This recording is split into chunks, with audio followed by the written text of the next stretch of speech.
Maman, toza na presque savu na sandu précisément na Ouagadougou. Mwana moko abungaki lobi toza na ye awa po publier na ba différentes groupes. Mwana oyo ya mwasi abungaki lobi depuis lobi tozoyeba mukolo na ye te po publier na ba groupe nyonso po publier na internet na ba Instagram po publier na réseaux sociaux nyonso tout de suite retrouver ba parents na ye. Regarde-moi ici chérie. Yeyo mutu ayebi ba parents na ye aya na Ouagadougou na presque savubu précisément na la police ya Ouagadougou presque savubu na kati ya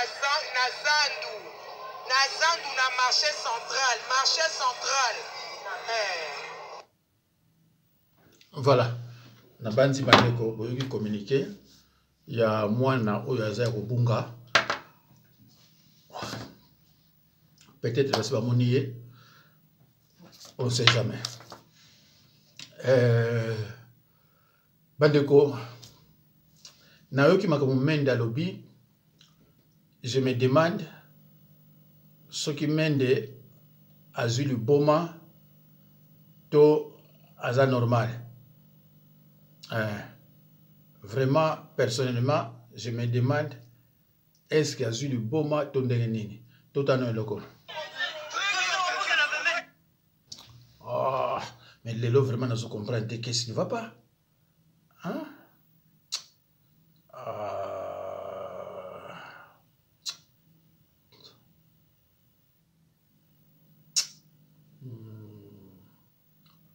Batu bakufi.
Bandeko na RDC baksida ekoma nango pamba bomoni ndenge batu bakufi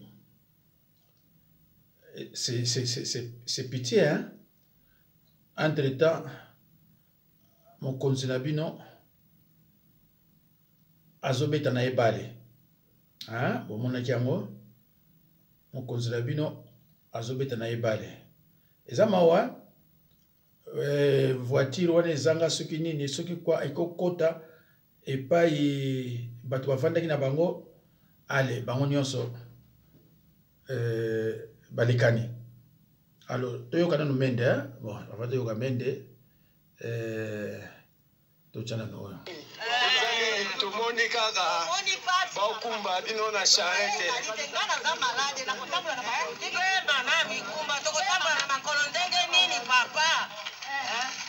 tokolakisa bakonzi ya mboka makambo mama lelo efe bato nyonso bamona yango na réseaux sociaux en tout cas vraiment ekisangani matata bakonzi botala biso likambo oyo bomona seri ya transport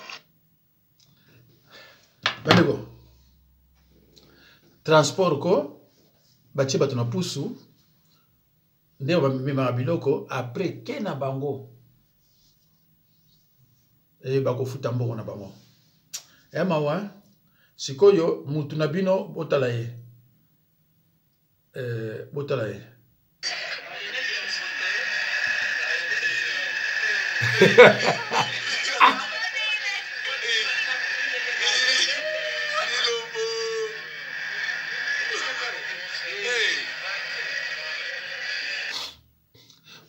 parti moko ya Kivu bazwi yango sur lelo ye sikoyo azobina na ye totale awa.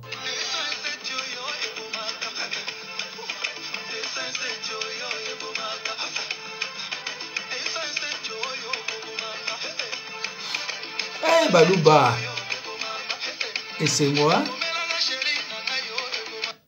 bato wane ko souffrir na mbujimai bakoki koliaka na ba restaurant ya danger côté na ba restaurant ya late et pas ina nyonso bisengo ya li nani azalaka wana botale lisusu nani président na binoko bomo esi bomoni ete bochapinaka botala ye wana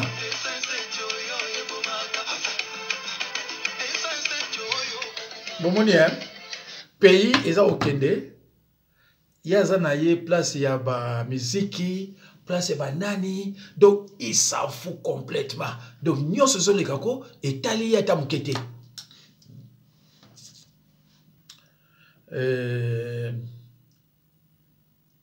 toyoka nanu mende toyoka nanu mende. Enfin, le voile se lève, le mystère est dissipé. Nous connaissons enfin les responsables du vol des minerais de la RDC. Alors que le silence régnait et que les accusations infondées pleuvaient contre le Rwanda, personne n'avait osé poser les questions essentielles. C'est à l'Assemblée nationale que ce mystère a enfin été résolu. Mais qu'est-ce qui manque d'après vous pour que ce territoire-là bénéficie des richesses qui appartiennent au premier chef d'abord aux Congolais? Mais ce qu'on vient de nous décrire ici, la présence des Chinois dans tous les sites, la présence même des Somaliens, quand vous quittez Bunia, vous allez à Kisangani par route, vous allez être scandalisé, même des stations d'essence pirates tenues par des étrangers. Mais malheureusement, sous la protection des éléments et de la garde républicaine et des forces armées de la République démocratique du Congo et de la police. Dans les Hauts-Katanga, Lualaba, là, c'est devenu carrément la règle. Il y a même des généraux qui donnent des autorisations. Selon le président de l'Assemblée nationale, Vital Kamerhe, les sites miniers sont gardés par les membres de la force républicaine. Nous savons tous que la garde républicaine dépend directement du président de la République. Cette vidéo amateur récemment diffusée nous montre une scène troublante. Le ministre provincial des mines de la province du Lualaba est violemment agressé par des membres de la garde présidentielle lors d'une mission d'inspection dans une carrière minière. Qui possède ce site minier pour qu'il soit protégé par la garde présidentielle? La réponse à cette question est si évidente que même un enfant pourrait y répondre. Le président Félix Tshisekedi continue de détourner l'attention en accusant des pays étrangers de piller le Congo, alors qu'en réalité, il tente de dissimuler ses propres crimes économiques les plus graves. Malheureusement, le jour où les Congolais ouvriront les yeux, il pourrait bien être trop tard.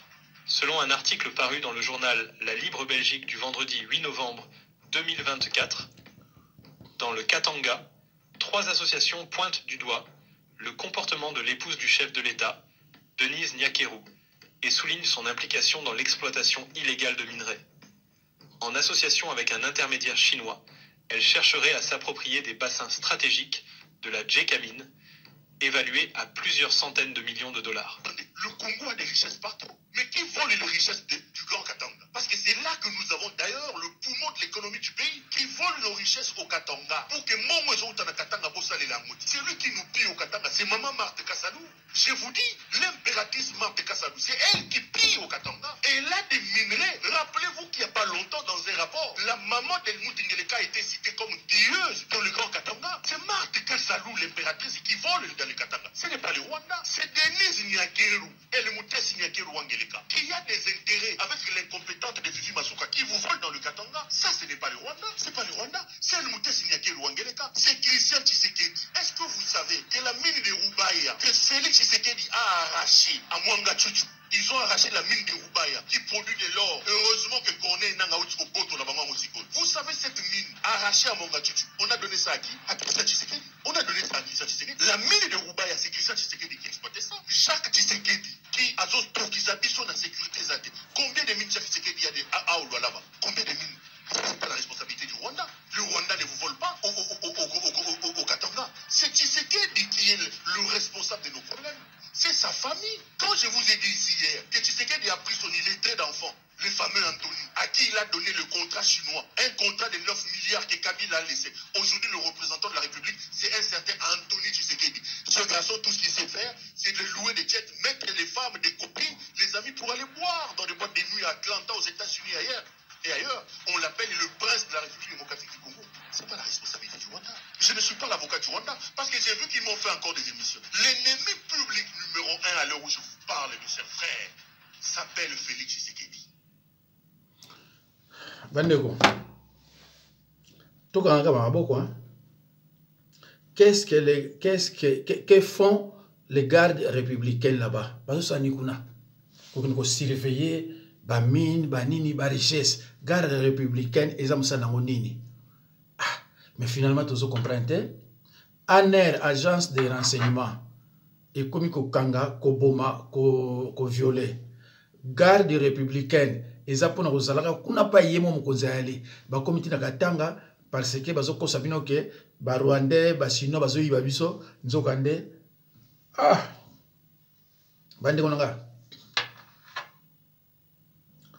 Attaque indoki ala ko, te yabalou beyandenge hein. 6h36. Good morning François, l'actualité à l'étranger, États-Unis, Chine. Alors c'est la bataille des minerais rares. L'Afrique qui est évidemment une terre riche à tout point de vue. Et Joe Biden est arrivé cette nuit. Vous vous rappelez, hier on parlait de chasse au trésor? Oui. Eh ben, on va parler de chasse au trésor géopolitique, parce qu'en fait c'est vraiment ça. C'est l'économie des 20-30 prochaines années se décidera à partir de ces minéraux stratégiques qui se trouvent au Congo. Et l'une des raisons pour lesquelles Joe Biden arrive en Angola, est arrivé hier soir, c'est précisément pour signer et continuer à investir dans un chemin de fer qui part de la côte angolaise et qui va jusqu'au cœur, jusqu'au Kivu, jusqu'au cœur du Congo, où se trouvent précisément les principales ressources minérales. Vous le voyez sur la carte, c'est un chantier gigantesque. Il y a 1500 km de voies ferrées à construire entre Lobito et Kolwezi. Et là, où vous me dites, mais attendez, c'est quoi la ligne jaune là? La ligne jaune, c'est celle que sont en train de construire les Chinois. C'est-à-dire qu'en fait, il y a vraiment deux projets. C'est chacun de son côté, l'un par l'océan Indien, l'autre par l'océan Atlantique, de converger vers cette zone absolument cruciale. Pourquoi? Regardez ce que produit le Congo, aujourd'hui la République démocratique du Congo. C'est le premier déjà producteur africain de cuivre, c'est considérable. C'est aussi le premier producteur mondial de cobalt, la première réserve mondiale de coltan, la 7e réserve mondiale de lithium, et toutes ces matières premières, ces minéraux et d'autres terres rares sont indispensables à la fois pour l'économie numérique, pour faire les composants électroniques, mais également pour l'économie de la voiture électrique et de tout ce qui sera électrisé plus tard, c'est-à-dire l'économie verte, le lithium. Est-ce que ça veut dire ça, ces images, que Joe Biden assume la confrontation avec la Chine? Absolument. Et ce qui est incroyable, c'est qu'il le fait de façon plutôt cash, si je peux me permettre l'expression, parce que par exemple, dans le briefing de la Maison-Blanche qui a eu lieu juste avant son départ, quand on posait la question, mais attendez, c'est clairement un projet contre la Chine, il disait, attendez, ils ont déjà 80% de ce marché-là sur le Congo. Ils ont pris une longueur d'avance sur nous, indiscutablement. Mais nous, faire en sorte que 100% des productions ne partent pas en Chine, c'est l'objectif de la prochaine administration. Parce que derrière, vous le voyez bien, il y a l'idée que ce projet-là, c'est pas un projet démocrate, c'est pas le projet de Biden, c'est le projet des États-Unis et ce sera aussi celui de Donald Trump. C'est une histoire fascinante, passionnante, vraiment. En République centrafricaine, il y a une préfecture qui s'appelle Lobaï. C'est un grand territoire. Les Russes y sont battus, d'ailleurs, avec notamment les milices, pour essayer de mettre la main sur le diamant, sur l'or, sur le cuivre, etc. C'est un endroit qui concentre toutes les richesses du monde. 6h40. Bandeko. Na banzi bozoyoka bien nyonso zoleka mpona mboka na biso. Eza mawa do bango nyonso batie mpona mboka wana. Alors toza ce qu'on a président moko donc oyo ayebina à se comprendre de l'autre côté. pendant que baninga bazo traité bakamukuna ya ko betane bale gardien.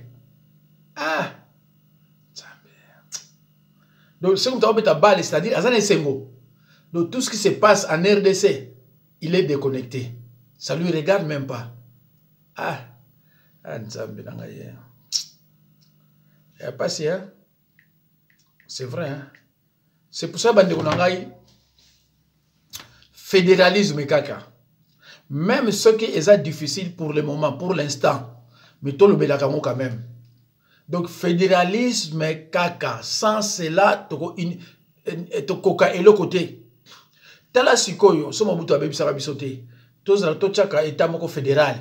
Elinga ozandenge nini? Ba Congo ezana armée na bango, Kasai ezana armée na bango, Bandundu bana armée na bango, Kisangani pe bango. Donc tango ba ko attaquer Goma, état fédéral ya ba Congo, azuba militaire ne atindi, okuno pa atindi, okuno pa atindi. Bo gagner ba ko perdre té. Tu comprends? Ndeko, soki bo sali fédéralisme, ba état oyo ekozala na bambongo ebele. Bako pesa na central pour aider ba état oyo eza pendant na mbongo te. Et ça se passe comme ça. Fédéralisme eza lokmo malamu, eza lokmo soko tali ba pays des États-Unis, eza belé. Oyo eza bien, eza na fédéralisme. Oyo eresisa eza na fédéraliste. Régime unitaire oto zango banda tochaka 65 banda 66 lelo ezaka mawa mawa et loko moko te bandeko. Alors yo Zobrata côté na yo meka ko pesa déjà batu pona kolobela ka fédéralisme. Mbuta Sita Joseph yo pe oso banda ba campagne banda kala continuer ka kolobela yango sans fédéralisme et lo musu relaté. Maman docteur Kimbembi yo pe naza si oza na côté oza pe na batu na yo oso bandaki. D'ailleurs je crois que vous dites ça pour nous parler makamboana. Libita yo oza côté la biso mais oza no côté mingi côté ba mongo côté bangala. Donc luka bande ko no bangala yebisaka bango bande ko biso bangala ke fédéralisme ezelo ko moko bien. Fédéralisme ezelo ko moko ya malamu mingi oyo eko aider biso to s'épanouir. Parce que ndenge tozolo baka Tshisekedi aza yemoko akokailo ko moko te. Mais soki sikoyo ezana ba état fédéral ya tel, état fédéral ya tel. Babuzo banyo soto zomona ekozala te.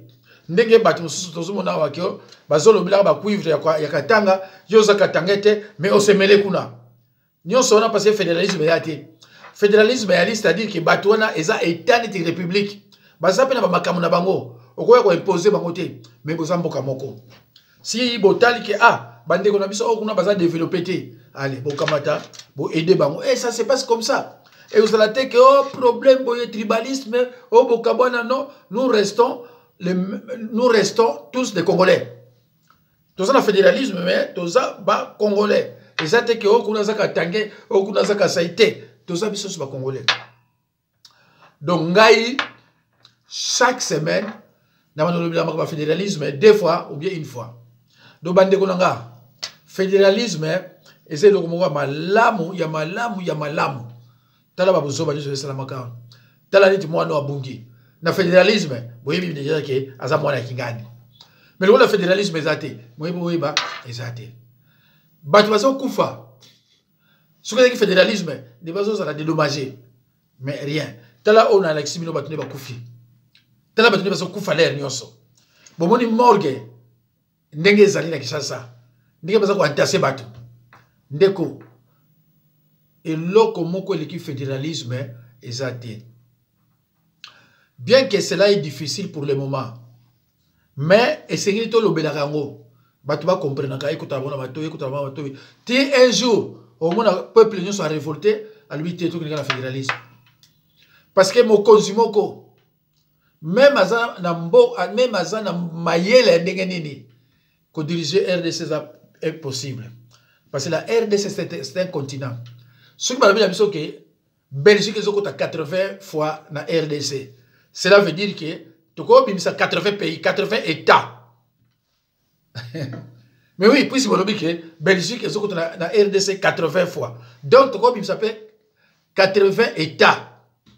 na tawana eza représenté na gouverneur aza di président de la république ya tawana bakoye bana bafuta combien bana ba na classe banani ba réussir banani ba koma lobby batu tout ça eza loko moko malamu.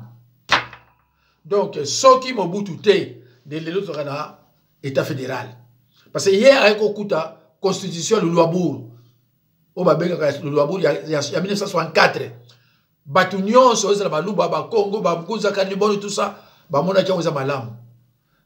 Mais Satan tango yeko so pouvoir pauvre malheureux atanga pe mingité dictateur dès le début ali koyoka te alongoli yango tala pa biso ngai na ko continuer ko sensibiliser batu na média faut na fédéralisme. C'est vrai que moment est mal choisi mais toko sala autrement il faut le bagaka. Alors ngana za trop na makambanzambe neto solo na docteur na ibseke ke tout aussi un docteur Kimbembi a outé qui ça na ibseke ke non ngape na za mo mkena déplacement donc na osoki na zongi na osala loko mo malamu et leo na zongi ya mo na osala pe loko oyo ya mende na ko tsape mo ba fédéralisme na kati na ko zongi na soko lo ba fédéralisme to kana no mende makambo alobi est-ce que on a talé oui to kana no mende makambo alobi allez. Je me suis rendu compte à la réflexion, dans la maturité que nous avons tous passé notre temps à être manipulés par des puissances étrangères. Vous savez, le RCD, tel diplomate s'occupe de vous, le RCD KML, tel diplomate s'occupe de vous, même le vieux Massiré, qui devait nous mettre ensemble, Kitoumé les Massiré, a été envoyé par les Nations Unies, les Nations Unies sont contrôlées par une puissance que nous connaissons. Donc les intérêts des Congolais en tant que tels n'étaient pris en charge par personne. Et nous étions ballottés, carapahutés, comme on dit, entre les intérêts nationaux des différents pays. Chacun avait ses conseillers derrière nous. Chaque délégation avait ses conseillers étrangers qui le poussaient à dire ci, à dire ça, etc. Et les intérêts des Congolais n'étaient pas pris en compte. Et depuis 60, j'ai relu Mabika Kalanda. Après cela. Et c'est la description qu'il donne même de la conférence. De la table ronde. Non, pas de la table ronde. La table ronde, on sait comment ça s'est passé, c'est les Belges qui l'ont convoqué. Et la première initiative congolaise, c'est l'Ovanium. C'est la conférence de l'Ovanium. C'était toujours manipulé par l'extérieur. Toujours l'extérieur qui vous dicte ce qui est bon et tout ça. Et vous voulez apparaître comme un bon élève. Vous allez répéter ce que le conseiller étranger vous a dit. Donc, pour une fois, trouvons la force de régler nos problèmes en nous basant sur nos propres valeurs, nos propres intérêts. Ça, nous ne l'avons pas encore fait jusqu'à présent. Ah, bato mosusu bandeko. Okomi koko. Okomi koko. Obani ko se rendre compte que nous étions manipulés. Après avoir détruit le pays, obani ko comprendre que nous étions manipulés. O mutu bandeko langa. Bato ngo no bana bino que ceux qui vraiment président mko abimaka aboyi bato ba mende baza bato ko kanga, omi ba na ba stade ba kaga bato yo c'est belé. Tata Oyo, ale mbongo ebele na RDC. Mais que notre tala chez batete la pa Yaouta et l'autre côté. Oui, mais nga ko ba kasayete hein. Donc un kasaye azla mutete la azla muluba la nani. Suka mbongo ba alingi kasayite. Suka mbongo alingi kasayite, alingi kosuna kasayite. O nani mutombo dikembe. Asuna na séjour de mort hein. Qu'est-ce qu'il fait là-bas? Il a construit à Kinshasa, il a construit en Afrique du Sud. Nakasa ya lingite. Bande ko eza ko lokate. Te boyim sanso eza ko lokate. Mutombo tibek, c'est mutombo dikembe. Il a construit à Kinshasa. Il a construit en Afrique du Sud. Sauf na Kasai à Lingité. Etienne Tshisekedi n'a pas construit à Kinshasa ni na Kasai. Etienne, hein, je parle d'Etienne. Mobutu n'a pas construit à Kinshasa. Même chez lui, à Mbandaka Lissala, rien. Mais il a construit au Maroc. Il a acheté des maisons partout. Suisse, France, Belgique, États-Unis. Sauf à Kinshasa. Dit, où est-ce que vous avez Kindokite? Tu peux le balancer à Kindokite. Si Kabila a construit na RDC. Kabila a construit. Ayibi, mais construit na RDC. Oyo nani oyo professeur nani na bosse mkonde ya Moluba. Katumba Mwake Katange a construit cité Mobimba na Afrique du Sud na Katanga et Logote. Professeur moko subo ya Moluba a cette université na Canada. Pinga Kasenda. Na Kasai rien. Oko lokate. Même Moukongo soit Zimbongo a construit chez lui. Dès le moment où on a Bakongo, ce ne sont pas des blancs qui ont construit, hein? C'est les Bakongo.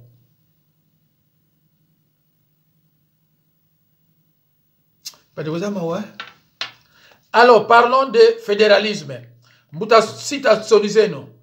Maman Kimbembi, docteur Kimbembi. Bozonga Simate. Bozola vraiment yakotelema. Bozala yakotelema. Tala tatoyo. Na relation tatamoko. Tatoyo, yé pas telemina ki fédéralisme, yeyo.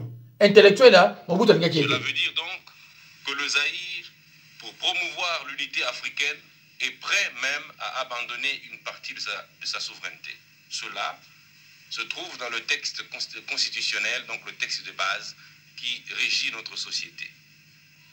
1 million de réfugiés angolais. Que devons-nous en faire? Puisque ça fait le 5e de votre territoire, puisqu'ils avaient fui leur territoire national suite aux brimades coloniales ou encore tout récemment suite à la guerre civile. Que devons-nous en faire? Et qu'ils ont toutes les raisons de croire que le retour pour leur participation éventuelle à la construction économique de leur pays pourrait leur coûter cher dans le cadre de leur sécurité. Deuxième point, vous avez chez vous, dans le cadre de votre armée, des Zaïrois qui se sont livrés à un certain mercenariat, c'est-à-dire qui ont servi plusieurs chefs à la fois, qui ont été utilisés dans le cadre de la sécession katangaise, qui ont été utilisés par les forces portugaises contre vous, contre les mouvements de libération, et qui sont aujourd'hui alors Bandeko Mobutu aboma ye Mobutu alingaki mutote tato ngunza karibon hein Mobutu ali tata azana ndokimoko zela na kosala Mobutu mwana mwasi na ina bana e video na banzilopi tota nano matadi matali batu bakulela maya to na komanda nzambe na ngai bomona mituka wa rouge wana mususu za se mai ba mama bakule to lukito kieto sauver bango mesimite ngai vigitsumbu wa ngai mawa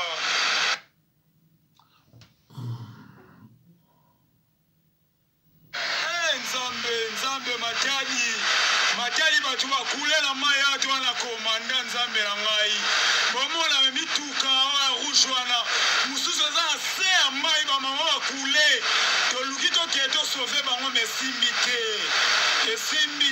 ngai vigitsumbu wa ngai mawa. Alors bade ozomona sikoyo na matadi batakufezaki hier mais ceux qui fédéralisme ils ont traité malamoko. Mais le gros fédéralisme était moi je traiter malamoko ezate.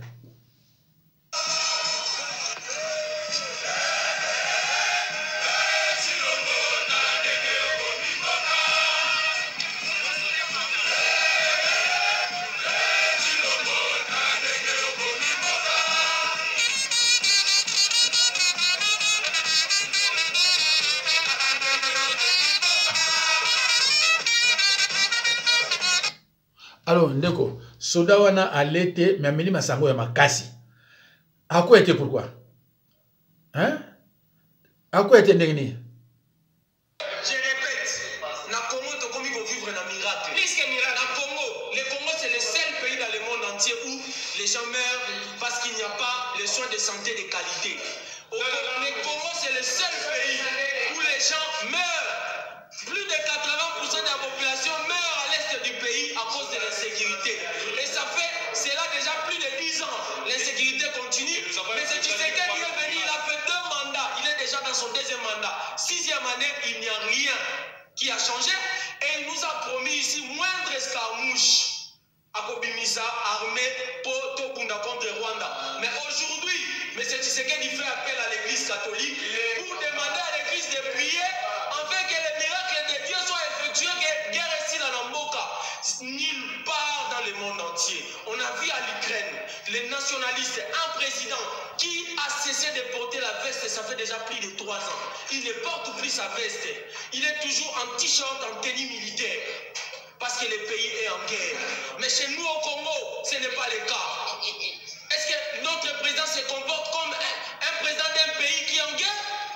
S'il vous plaît, arrêtons.